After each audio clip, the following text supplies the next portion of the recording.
Pertama saudara, setelah sempat menangkap 2 pelaku, polisi kembali menangkap 1 orang pelaku penembakan warga negara Australia. Dengan demikian, total ada 3 pelaku yang juga warga Australia. Polda Bali menjelaskan ketiganya ditangkap di lokasi berbeda, 1 di Bandara Soekarno-Hatta, Banten, dan 2 lainnya di Australia.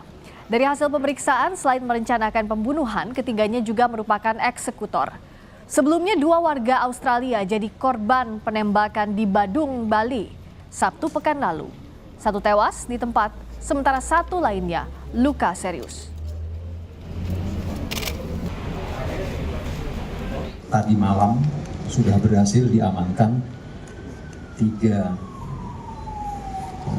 tersangka dari luar negeri. Yang pertama pukul 19.00, yang kedua pukul 21, sekitar pukul 21, yang terakhir pukul 12 atau sekitar pukul 00. Warga negara Australia semua, kan? Warga negara Australia sesuai dengan paspor. Ketiganya. Selain sebagai otak atau dalang dan eksekutor, Kapolda Bali bilang pihaknya belum mengetahui motif, termasuk apakah 3 pelaku mengenal 2 korbannya yang sesama warga Australia. Atas perbuatannya, para pelaku terancam hukuman mati.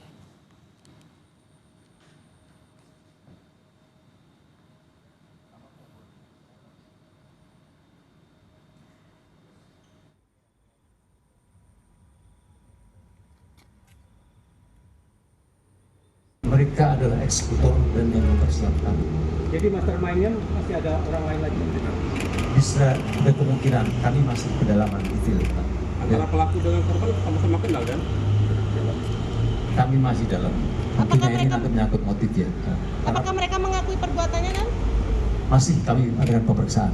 Kan kami sampaikan dari mulai malam sampai hari ini kami masih harus proses terus pemeriksaan.